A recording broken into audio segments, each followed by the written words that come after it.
Estamos iniciando mais um programa da série Palavras Cruzadas, uma produção da Rádio e Televisão da Unicamp.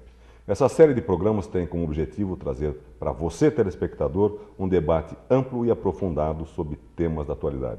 O nosso tema de hoje pode parecer, com o título, uma coisa assim que vai deixar você, o que é isto afinal, e pode ser árido um pouco, mas na verdade ele não é. O nosso programa vai tratar do sequestro de carbono, o sequestro do carbono na forma de CO2, né?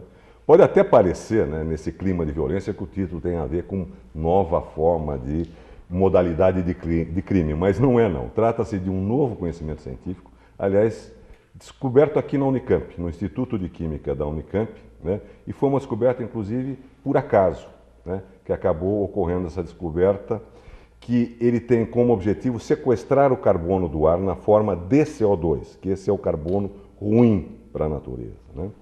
Isso porque o carbono de herói ele passou a vilão.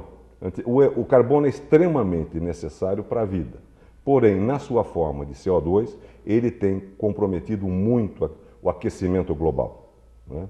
E para falar sobre esse tema, eu tenho como convidados a professora Heloíse de Oliveira Pastore, que é professora do Instituto de Química e coordenadora do Grupo de Peneiras Moleculares Micro e Mesoporadas. O laboratório também é conhecido pela sigla GPM3. A outra convidada é a pesquisadora do Laboratório de Peneiras Moleculares, a Érica Cristina de Oliveira Muzinhati, né? Eu sou Marcos Vinícius Osori, jornalista e pesquisador do Laboratório de Jornalismo da Unicamp. Bem, vocês estão vendo aqui na nossa frente todo esse equipamento, que depois a Heloísa e a Érica vão demonstrar essa captura do carbono. Mas antes, eu queria que vocês explicassem, assim, na verdade, o que é esse sequestro de carbono? O sequestro de carbono é uma reação, falando bem claramente, é uma reação química do CO2 com um outro composto. Esse outro composto pode ser um líquido, pode ser um sólido, pode ser qualquer adsorvente. O sequestro de carbono tem o objetivo, pura e simplesmente, de retirar o CO2 do ar. A gente retira carbono do ar. A gente retira carbono do ar ou da exaustão das indústrias, talvez da exaustão dos carros, onde quer que o CO2 esteja presente, esse material é capaz de capturar. Ele precisa estar formatado na maneira mais conveniente para cada um dos seus usos. Mas é simplesmente isso. O CO2 está no ar? Sim, ou está em produto? Não, quando você respira, você Eu respiro o CO2. Não, você respira oxigênio e libera CO2. E libera o CO2.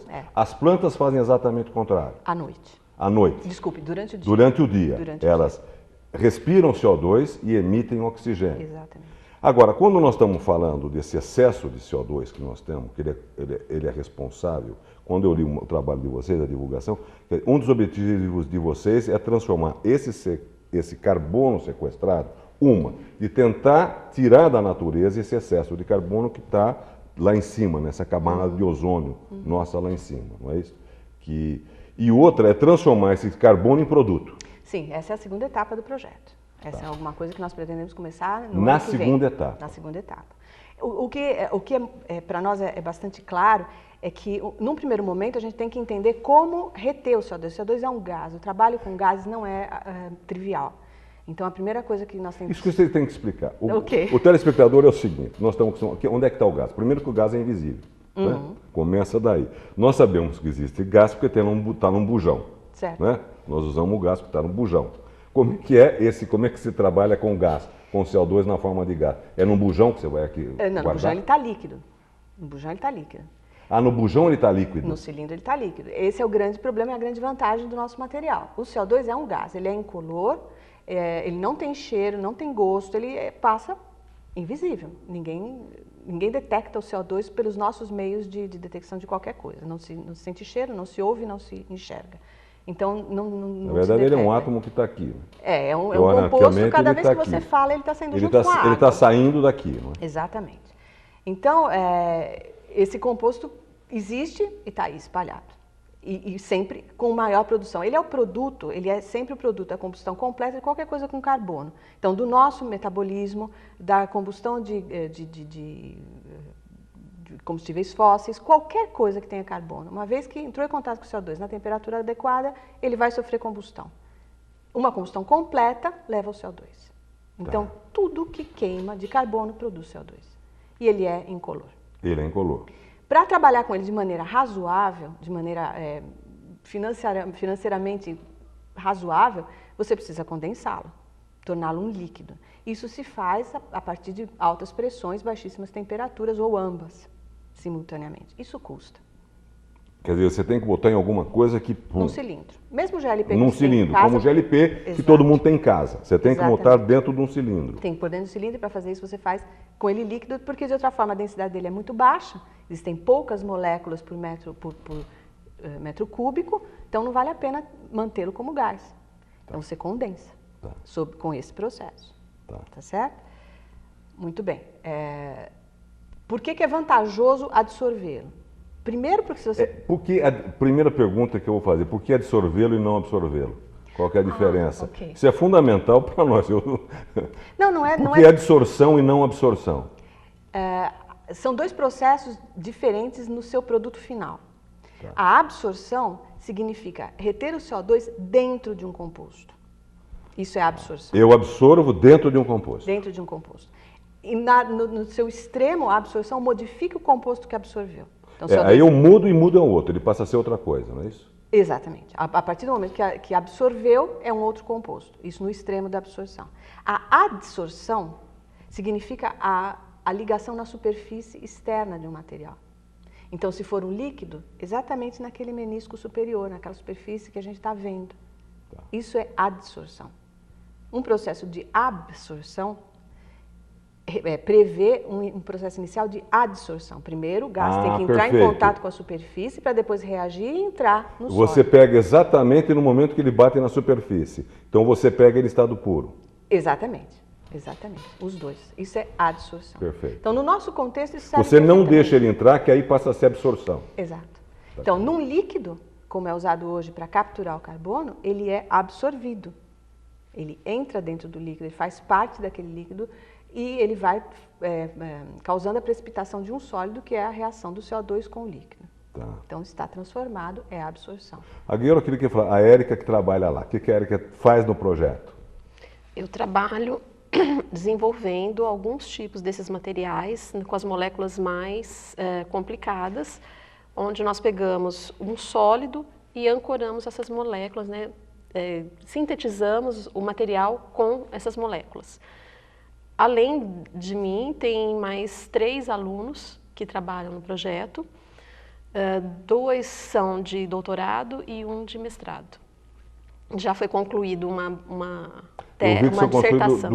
Uma dissertação ou 2 já deu trabalho? Já deram 2 dissertações. 2 dissertações de trabalho. Isso, e está finalizando uma tese de doutorado. Luiz, isso é o que me chamou muita atenção no trabalho de vocês, é quando eu vi que vocês falaram que isso é fruto do acaso, né? Porque a ciência, muitas vezes, ela é fruto do acaso, né? Muita descoberta, assim, só para dar que o telespectador conheça e que é famoso hoje em dia, é o Viagra, né? Ah, é? O Viagra era um remédio para o coração. E depois é que viu que era para disfunção erétil, quer dizer, que deu toda essa mudança. Mas o Viagra foi um remédio inicialmente feito para a pressão alta. E aí que depois se descobriu. Só para dar um exemplo, que às vezes você busca uma coisa e acontece outra, né? Mas o importante é você não se conformar com o resultado que aconteceu. Para nós foi muito claro, nós preparávamos esses materiais para outros Vocês estavam objetivos. buscando o que no início? Nós precisávamos de um catalisador.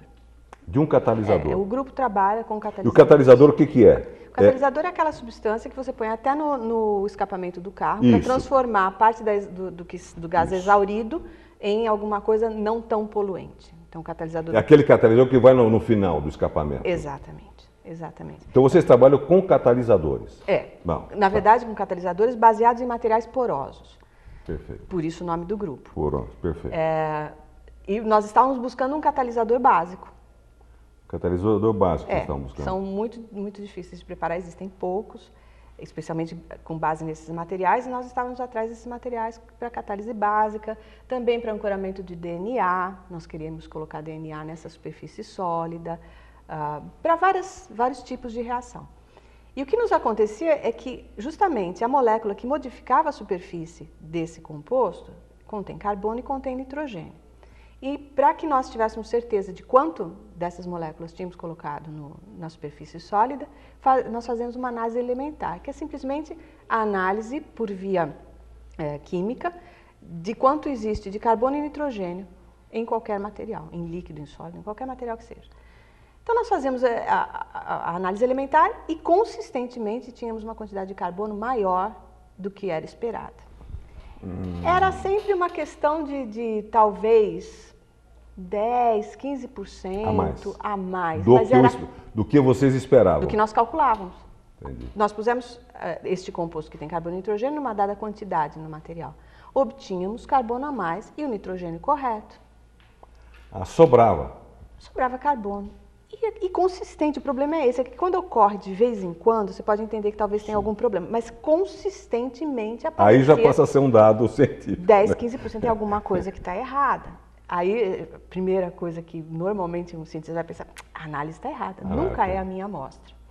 A análise está errada, tem alguma coisa que foi feita errada. Só que quando ela se torna consistente, sempre um fator de 10, 15%, sempre esses fatores que são isso já é relevante, críticos, né? Se torna relevante. Aí ele já é um dado relevante, né? Que vale a pena investigar. E aí nós começamos a investigar por ressonância magnética nuclear de carbono, a mesma ressonância magnética nuclear que todo mundo faz para detectar problemas de saúde. Se faz a mesma ressonância? Não é o mesmo equipamento, sim, obviamente. Mas é o mesmo tipo de ressonância. É o mesmo processo, é o mesmo efeito. Se faz para o hidrogênio da água no nosso corpo. A gente faz no laboratório para vários elementos. Naquele momento fizemos para carbono. E aquela ressonância nos indicou, por um sinal muito claro, que nós tínhamos um carbono ligado ao oxigênio, que nós não deveríamos ter. E mais, ligado a carbono ligado ao oxigênio através de uma ligação dupla. Esse sinal aparece numa região muito típica dessa análise. E aí eu falei, mas carbono com oxigênio, o que vocês colocaram a mais? Aí a pergunta da orientadora para os alunos. Sem dúvida. O que vocês colocaram a mais? Nada, era CO2. Era Nas CO2. outras análises já era CO2. É esse CO2? Esse CO2. Esse ruim que está aí. Exato. Por isso que a gente diz que ele captura do ar. Porque mesmo essa quantidade minúscula que tem de CO2 no ar... Isso não existia antes, ou já existia? O quê? Esse CO2? Sempre existiu. Sempre existiu. Desde que existe vida humana. Desde que existe qualquer então, combustão. Mas ele já agora nessa concentração maior que eles dizem, que hoje é em função do homem, de queima de outras coisas. Não é? O IPCC mostrou muito claramente que a origem desse excesso de CO2 é antropogênica.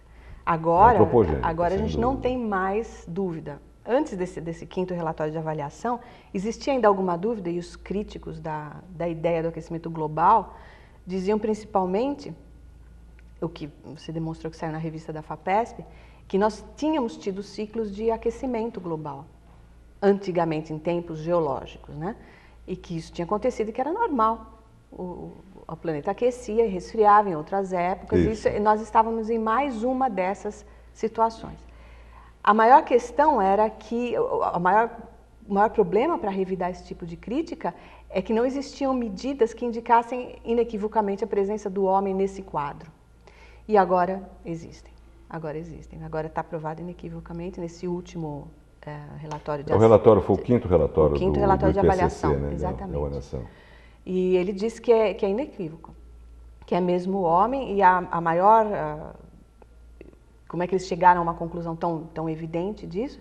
É a mudança dos modelos climáticos. Eles passaram a avaliar todos os dados que eles receberam. É isso que nós vamos discutir no próximo bloco, que é justamente, vamos discutir sobre a mudança climática, e aí que é quando esse CO2 passa a ser vilão, não é isso?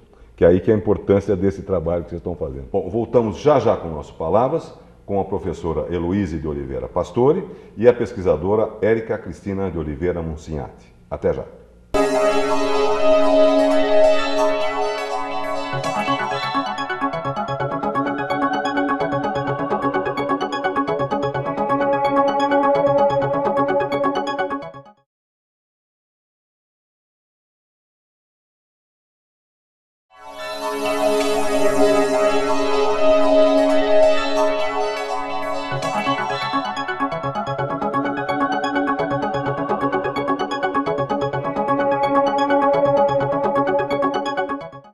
Bem, voltamos com o segundo bloco do Palavras Cruzadas de hoje, que tem como tema o sequestro de carbono na forma de CO2. Entendido. E eu recebo aqui nos estúdios da Rádio e Televisão da Unicamp a professora Heloísa de Oliveira Pastore e a pesquisadora Érica Cristina de Oliveira Monsignati. Né? Bom, acho que a gente tinha que falar agora um pouco, Heloísa e Érica, é a questão do aquecimento global. Né? Porque o CO2, nesta forma aqui, que vocês hoje em dia vão tentar capturar, sequestrar, é justamente porque este CO2 ele é o grande vilão para o aquecimento global. Né? Então, eu queria que vocês falassem um pouco desse CO2 vilão que está aqui hoje e esses dados que nós começamos a falar no final do último bloco, do IPCC, dizendo que é uma questão humana, o aquecimento é uma questão humana e não uma questão de ciclos da natureza. Né? Bom, o CO2 causa esse processo por uma característica sua própria da molécula. Ele não permite que o calor que a Terra irradia realmente, de fato, saia da troposfera. Ele forma uma barreira, ele se aquece na forma de vibração molecular, uma coisa muito simples que para nós químicos a gente usa até para a detecção da presença dele, e depois ele reflete esse calor, essa energia de volta para a Terra. Ou seja, ele está lá em cima. Esse CO2, ele sobe, é isto? É sim. Mas ele está aqui presente, aqui embaixo também. Ele tá o tempo inteiro aqui e uma camada dele sobe, é assim? Numa representação, como é que é? A mesma quantidade que nós temos aqui, temos lá. Temos talvez só que a questão é que aumentou esse CO2. Exato, aumentou a concentração. A questão é que foi aumentando essa concentração, tanto aqui como lá em cima. Exatamente. Tá. E ele aquece, vibra mais, reflete, devolve calor para a Terra. A Terra não chega a esfriar como deveria durante a noite e nos ciclos de resfriamento. É só ele ou tem outros vilões?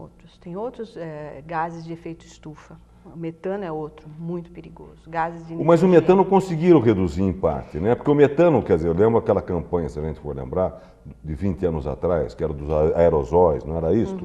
Quer dizer, da geladeira, do ar-condicionado, não é? Aqueles eram CFCs. Era CFCs, né? Que também, mas não tinha metano ou não tinha? O CFC destrói a camada de ozônio. O CFC destrói a camada de ozônio. E é verdade que o homem, quando quer interferir, consegue, né?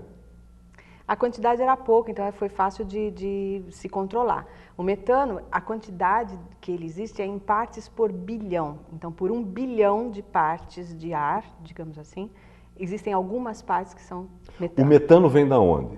O metano vem de várias partes. Ele tem o escape fugidio, perdas fugidias da própria indústria, tem gás natural, é metano, sim, na maior parte, tem várias fontes. Agora, o maior vilão é o CO2, porque tudo emite CO2. Exatamente, né? Qualquer reação de combustão... Qualquer reação de combustão hoje emite CO2, ou seja, para o homem existir ele está emitindo CO2, principalmente que nós usamos a nossa força energética é fóssil. Exato. Tá certo? Exatamente. A indústria, desde que ela surge com a Revolução Industrial, ela é fóssil, não é isso? Ou é carvão, é queima, né? É queima, quer dizer, é carvão ou petróleo, basicamente. Exato. Né? Exato. Quer dizer, isto vem e está comprovado e tal. Eu estava vendo, inclusive, um relatório aqui das 5 das empresas mais poluidoras do mundo, das 50 maiores poluidoras do mundo. O Brasil está com 2 empresas neste quadro, que é a Petrobras e a Vale, né? Que são as 2 que trabalham justamente com isto, né? Uma com petróleo e o outro com mineração. Né? E agora, tem solução isso não? Depende do que você chama de solução. Consertar o que nós já fizemos, não consegue. O IPCC deixou bastante claro que vai ser difícil, vai ser muito difícil reparar o dano que nós já causamos. Nós podemos tentar diminuir o nosso dano daqui para frente. A presença do CO2 na atmosfera é uma marca da presença do homem na Terra. Ele existe porque existe o homem, porque existem as reações de combustão, como você mesmo falou. Então, vai ser difícil que nós acabemos com as emissões, nós temos que controlá-las. Então, eu sempre me pergunto, quer dizer, eu já fiz vários programas sobre a questão de aquecimento global, né, com vários colegas aqui da Unicamp. O que eu vejo é, você na verdade, você não consegue parar, né, nem estancar. Porque se você estancar, você estanca a vida humana também, tá certo? Porque se por um lado é o grande vilão, essa emissão do CO2 em função da energia que nós consumimos. Nós, hoje em dia, não conseguimos viver sem geladeira, sem televisão, sem transporte coletivo, sem carro parado na porta, etc. e tal, né? Então, na verdade, nós vivemos uma eterna contradição. Vai ser muito difícil fazer o ser humano abrir mão do nível de conforto que nós temos devido a todas essas facilidades. Agora, a consequência disso, já existe a consequência do aquecimento, a consequência da presença do CO2 tão... Porque não é só a questão do aquecimento, Marcos, não é só a questão do aquecimento. A Érica olhou isso mais a fundo. A gente tem uma questão grave nos oceanos, não é? Isso. Como, o aquecimento global, ele vai interferir em todas as partes do mundo. Além do aquecimento do clima, do ar, ele vai alterar o ciclo das águas, as correntes marítimas. Ele vai alterar as correntes marítimas? Vai alterar as correntes marítimas, porque vai ocorrer o degelo das camadas polares. Aliás, está ocorrendo rapidamente. Rapidamente. Né? Rapidamente está ocorrendo o degelo. Então, isso leva a um aumento do nível do mar, a desaparecimento de cidades, aparecimento de desertos em outras partes. Nessas partes, a aniquilação do ecossistema natural. Os níveis do mar, as águas, elas terão o seu pH modificado, porque o CO2 acidez, é absorvido nas águas. A acidez vai modificar... Modificando a acidez, vai modificar a vida. Né? Modifica a vida. Várias espécies marinhas desaparecerão, porque esse aquecimento ele está sendo muito acelerado. A previsão para 100 anos é 6 graus.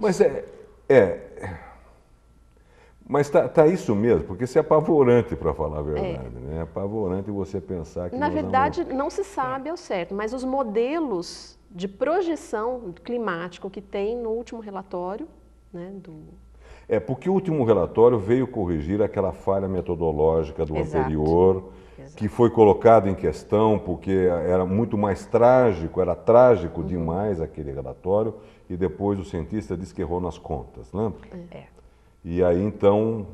Só que os modelos de hoje confirmam aquele quadro anterior ele e diz ainda que na verdade, o que ele diz é nossa. que ele aproximou para dar certo, né? Ele não usou todos os números, mas ele aproximou e na verdade estava certo, né? O quadro que ele pintou, com mais ou menos números, é o mesmo quadro pintado no 5º relatório. É a mesma, as consequências são as mesmas. É difícil você imaginar que usar mais ou menos números vai mudar de uma forma importante o quadro que ele pinta. A situação é grave. Não, porque eu não sei. O que a Érica está falando dessa modificação, eu sei porque eu ainda vou gravar um programa esses dias aí com o Jurandir, que trabalha com a questão da ecologia da chuva, né? Porque você tem migração de plantações que vão mudando de lugar, né?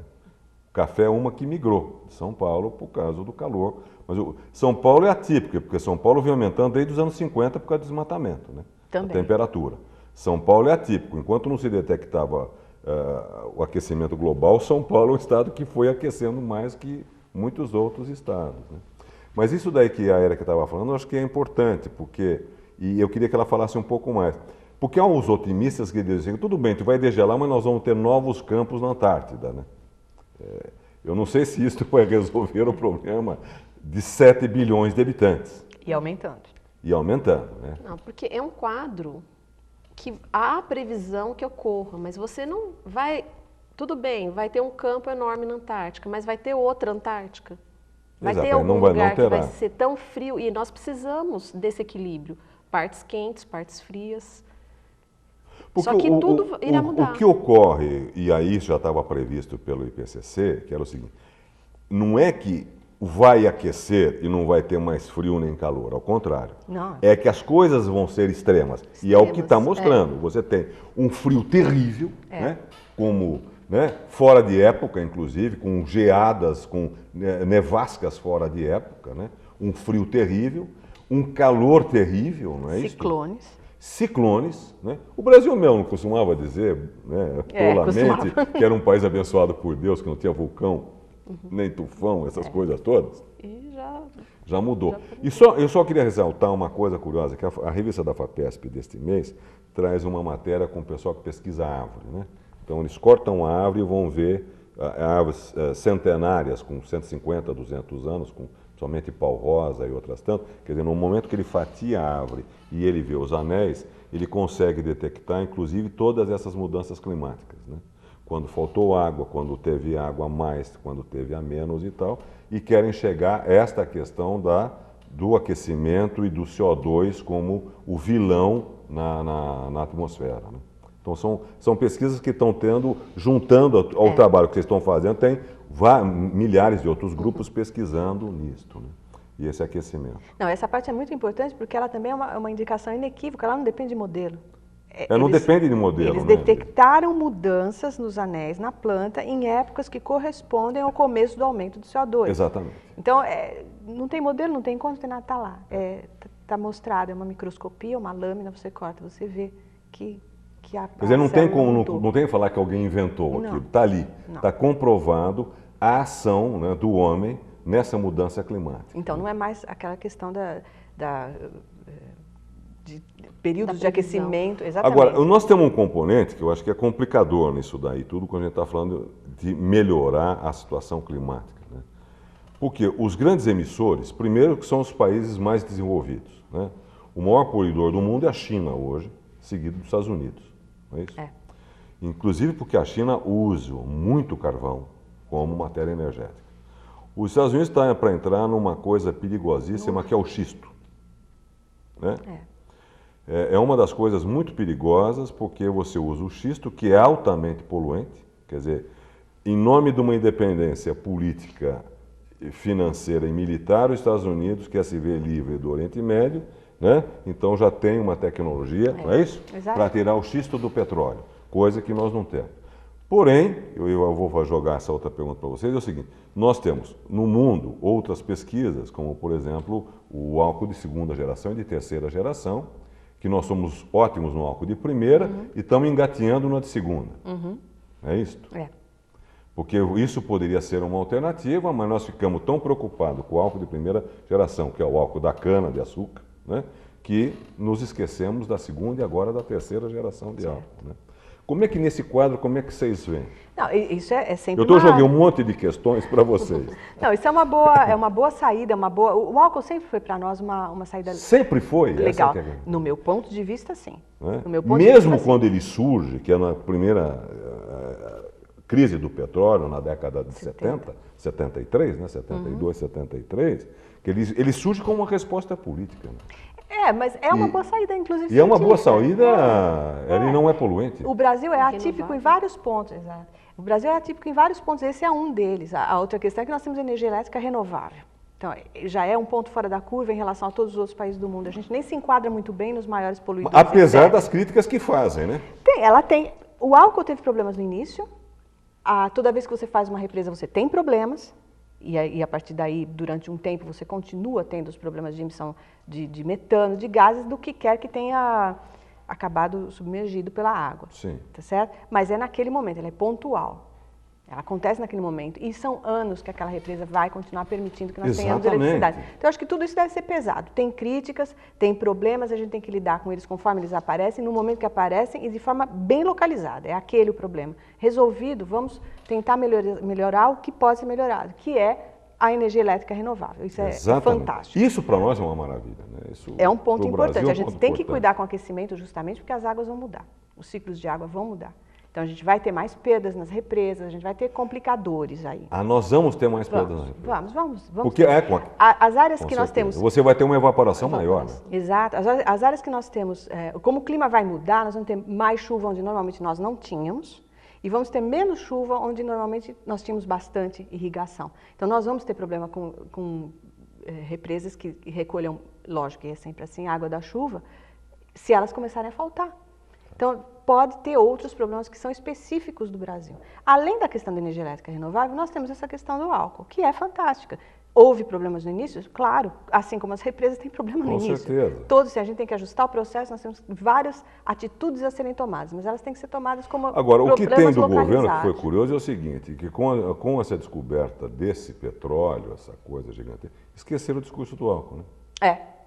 O que é muito curioso, quer dizer, o discurso do álcool como energia renovável, não poluente, quer dizer, Com a descoberta desses poços profundos, o governo botou de lado, né, que o Brasil queria ser o maior exportador de álcool para reduzir a poluição do mundo. Aquele discurso do primeiro governo Lula desapareceu de cena. Junto com outros, né?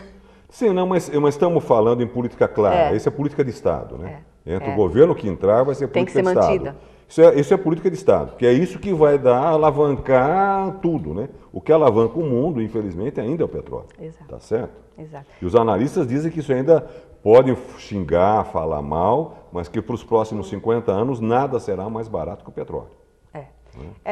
Uma questão do álcool importante a lembrar também no quesito CO2 é que a fermentação do álcool também gera CO2 e não é pouco. Então, as grandes usinas deveriam ou poderiam se preocupar em usar uma forma de captura desse CO2. Existe já alguns estudos. Nós vamos ter que encerrar esse bloco. E aí nós vamos falar no último bloco, especificamente como o CO2 pode voltar, deixar de ser vilão e ser herói. E aí vocês vão falar isto que eu queria, né? Então, encaminhamos para esse lado. O que vocês podem contribuir com esse tipo de pesquisa e o que as empresas, as indústrias têm que pensar nesta forma de capturar esse CO2, tá certo? Que transformar, inclusive porque numa parte futura, esse CO2 capturado ele pode virar um produto, né? Pode. Então nós vamos falar no próximo bloco. Nós voltamos já com nossas palavras cruzadas de hoje, que tem como tema o sequestro do carbono na forma de CO2, bem lembrado. E eu recebo aqui nos estúdios da Rádio e Televisão da Unicamp a professora Heloísa de Oliveira Pastore e a pesquisadora Érica Cristina de Oliveira Monsinhati. Até já.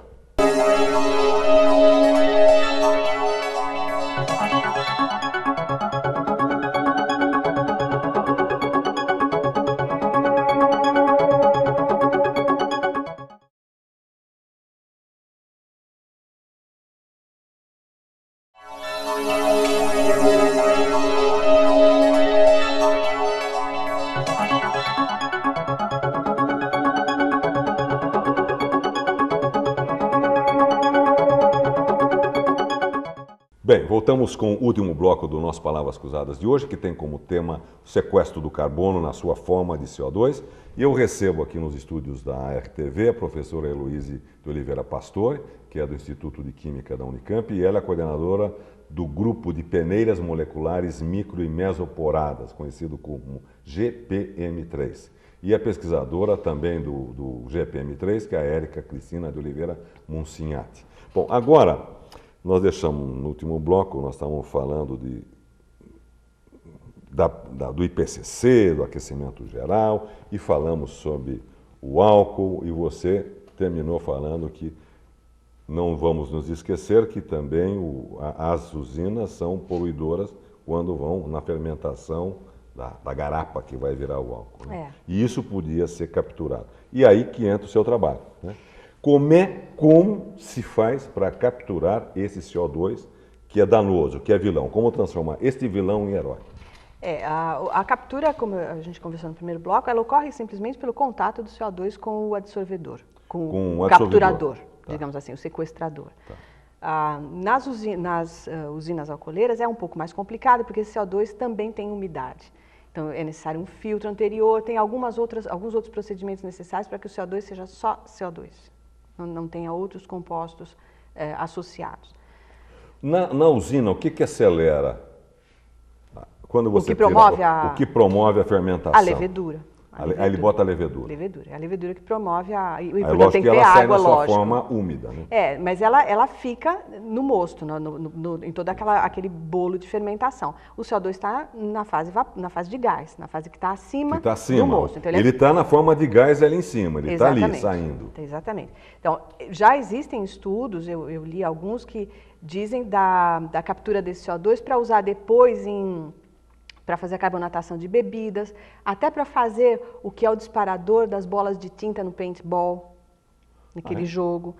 Vários outros usos de CO2 para fazer gelo seco, por exemplo, para solidificá-lo em gelo seco. Mas veja, esses são usos que, uma vez que ele fez o seu papel nesse processo, ele novamente é liberado para a atmosfera. Sim.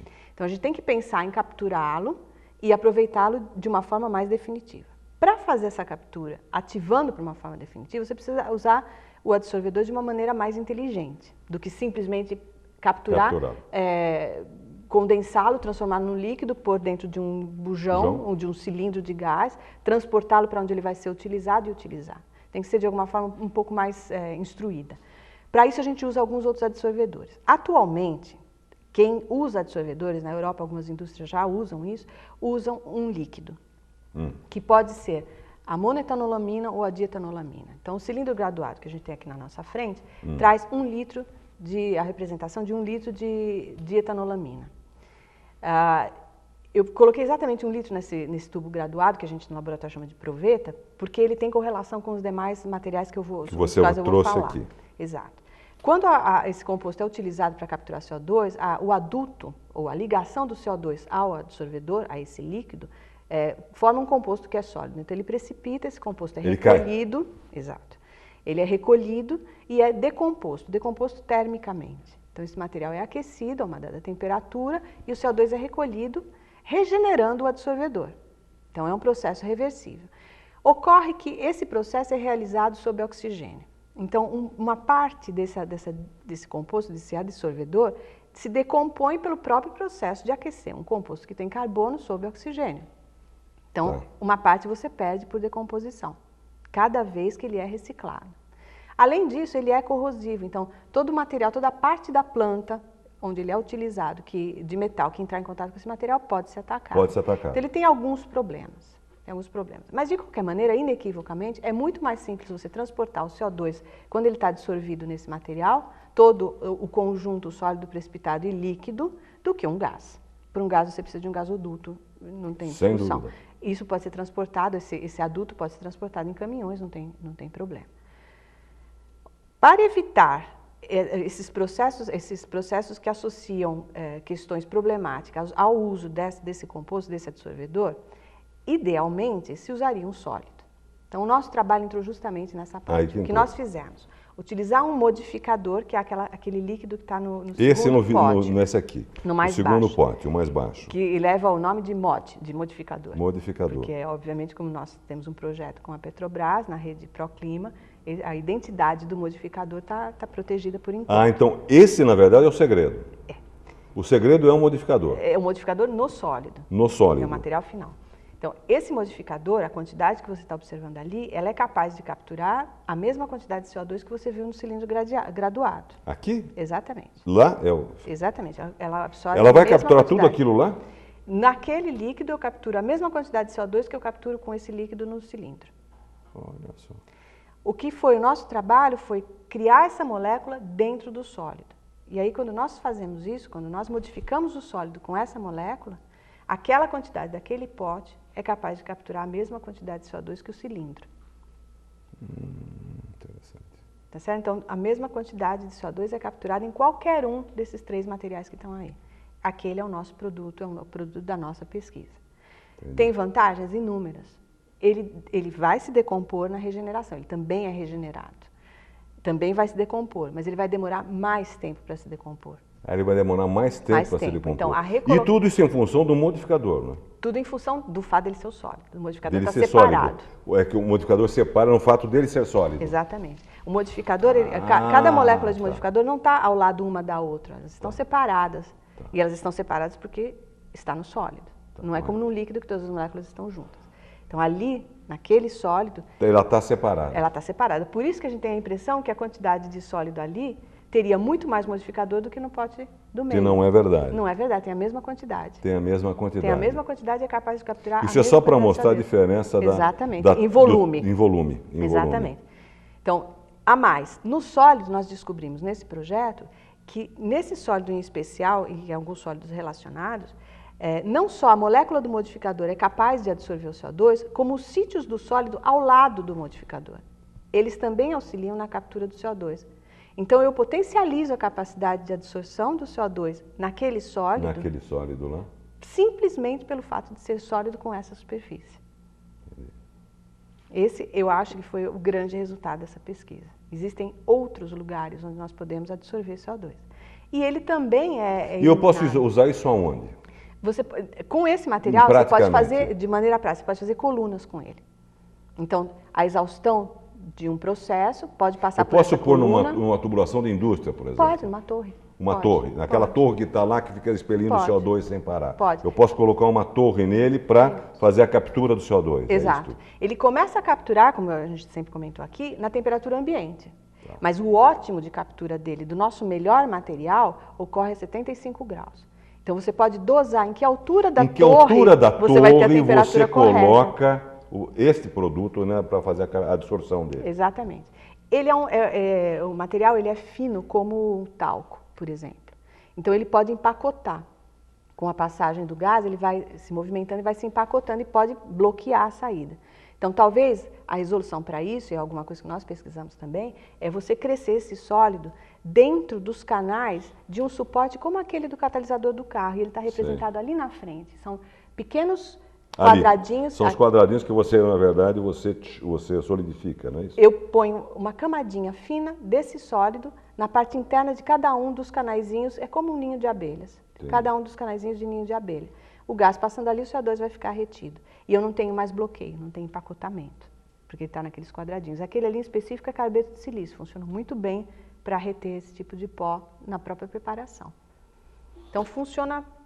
Uma pergunta que é essa, que é o seguinte: vocês fazem ciência, fazem pesquisa.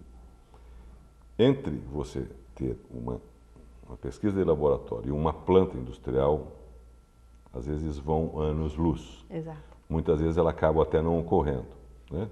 Dependendo dos custos disso. Claro. Né? Minha pergunta direta é essa: você consegue fazer isso numa planta industrial? Sim, a gente vai, lógico que a gente precisa dessa parte de engenharia, que é o que nos liga ao aplicador final. Né? Exatamente. Tem uma parte aí que os engenheiros são indispensáveis e devem fazer a parte piloto e depois a parte de grande escala, né? A parte industrial. A gente tem as ideias de tudo que nós pesquisamos e que lemos, inclusive da área de engenharia, nos indica que caminhos tomar. Por exemplo, quando nós decidimos usar os ninhos de abelha para fazer a dissolução do pó, foi justamente porque nós ficamos alertados, isso vai empacotar, é um pó muito fino. Então a gente precisa ter alguma coisa que não tenha dificuldade no transporte do gás, né, que não tenha dificuldade de difusão. Então já fomos por aquele caminho. Lógico que nós vamos precisar fazer várias contas e vários cálculos de que tamanho esse leito, como Sim. se chama, tem que ter para absorver a quantidade de CO2 necessária.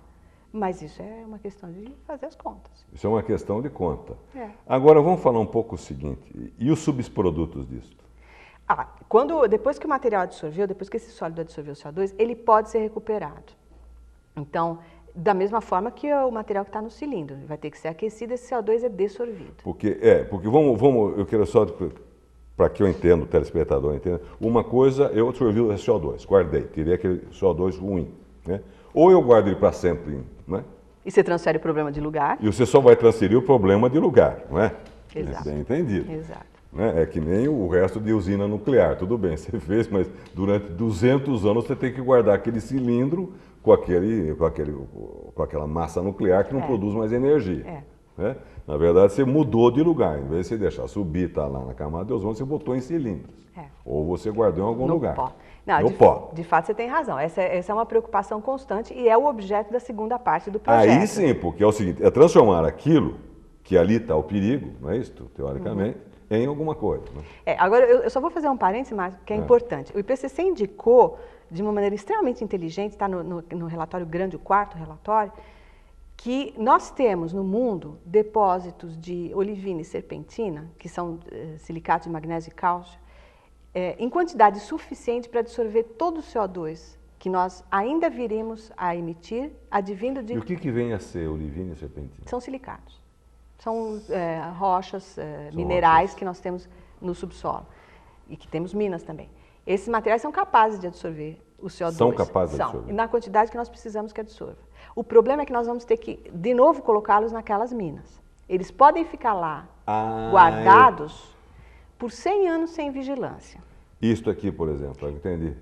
É alguma coisa parecida com essa. A questão é que nós temos que triturar esse mineral.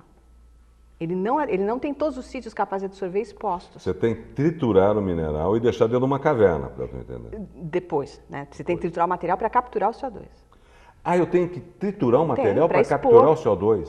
Quer dizer, nós temos uma resposta, então deixa eu entender. Tá. Nós temos uma resposta da própria natureza para a capturação do CO2. Tem. Tem. Por isso que eu te digo que o processo CCS, que é a captura de CO2 e sequestro, ele é uma solução viável a curto prazo. Porque você pode fazer a injeção geológica, você pode colocar junto com essas rochas de novo, com esses minerais de novo dentro da mina, ou você pode injetá-lo como gás em poços já exauridos, poços de petróleo já exauridos. Há em poços de petróleo já exauridos? Pode. Provavelmente daqui a 1 milhão de anos vai virar petróleo novamente. Né? Se espera, tomara. Daqui a alguns milhões porque aí ele de fica anos, fixo. Aí ele vai ficar fixo, daqui a alguns milhões de anos ele volta a botar petróleo naquele A gente pode fazer poço isso. seco. O interesse da Petrobras na época que nos chamou era justamente para isso, que eles chamam recuperação aumentada de óleo, que é injetar esse gás no poço de petróleo. Lá embaixo, quer dizer, exatamente. vamos entender, você vai capturar esse CO2 e você vai injetar esse CO2 dentro lá embaixo no poço.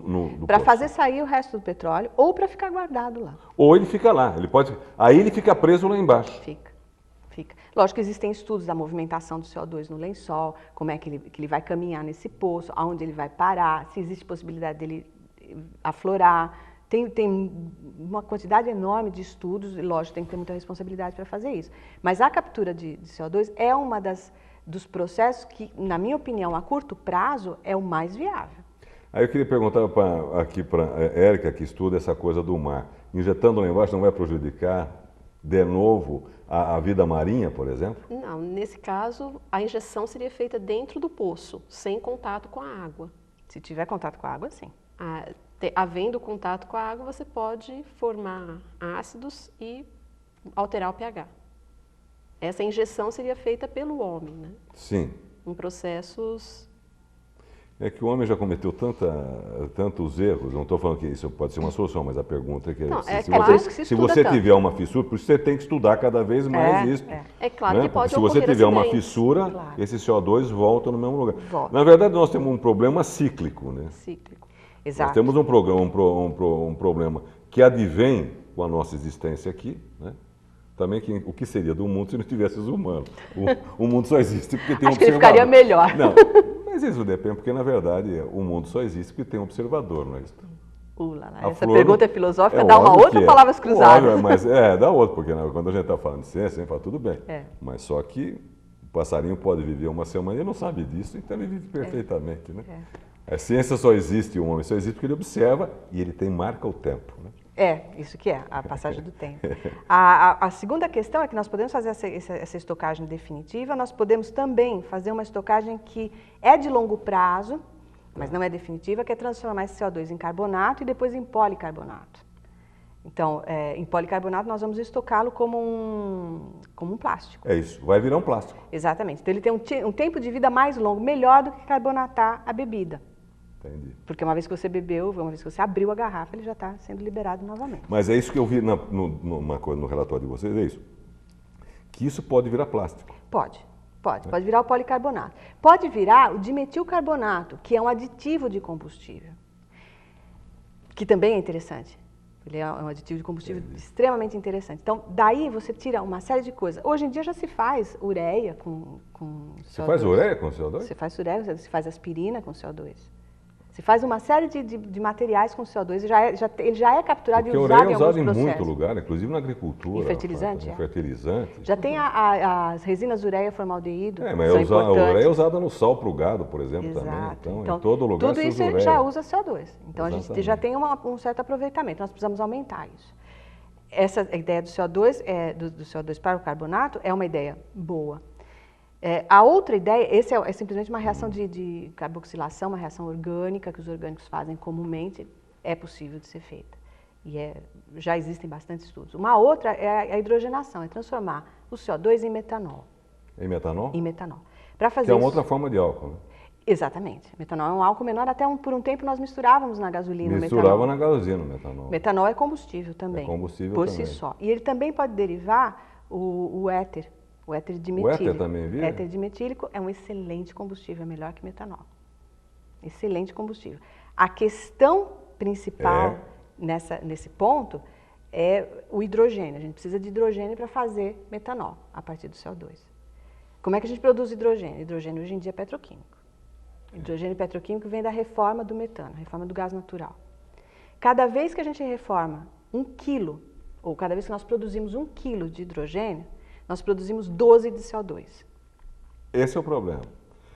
Você vai tentar solucionar um problema e cria um outro problema. Nós precisamos, então, nesse momento, estimular enormemente a energia eólica, que a energia eólica, cada vez que produz 1 quilo de hidrogênio, produz 1 quilo de CO2. Então, ele vai dar conta. Ele dá conta. A grande resposta que você tem é o que você produz um bem, mas você produz um mal maior. Né? Eu acho que essa coisa, infelizmente, nós vamos ter que encerrar o Palavras Cruzadas de hoje, que é uma conversa, porque como a ciência é uma coisa que uma coisa busca a outra, né? Eu acho que foi importantíssimo esse programa, assim, para quem nos assiste, é para ver esse desafio da ciência, né? Como o pesquisador trabalha, busca uma coisa, uma solução, vai buscando outra. Ele parte de um problema concreto. Qual é o problema? Nós temos o CO2, que é um vilão, né? Ele é um herói e é um vilão. De herói, vilão, vilão, herói, como é que a gente busca isso? E agora de vilão para herói novamente, de vilão para herói novamente é virar isto aqui, né? Então, é o produto que é isto que a universidade faz. Né? A universidade tenta trabalhar com problemas reais que nós temos na vida, né? Para tentar dar uma solução melhor, né? Para que esses 7 bilhões de humanos, né, tentam ainda conseguir alguns séculos a mais de vida. Né? Porque nós não sabemos confortáveis, porque nós não sabemos com esse aquecimento global. Eu sempre acredito que o homem sempre dá solução para tudo, né?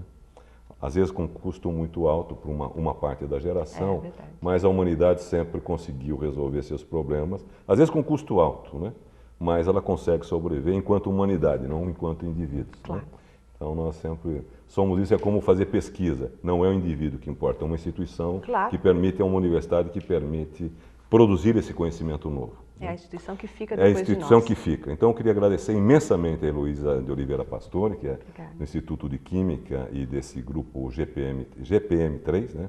Que eu vou afirmar, é Grupo de Peneiras Moleculares Micro e Mesoporadas. E a Érica Cristina de Oliveira Monsinhati, que é pesquisadora do laboratório, né? GPM3, pela presença delas aqui, ter essa conversa agradável com elas. E mostrar como é interessante a ciência, né? Como um desafio, não é uma coisa chata, nada disso. Ciência é um eterno desafio. Muito obrigado a vocês e até o próximo Palavras Cruzadas.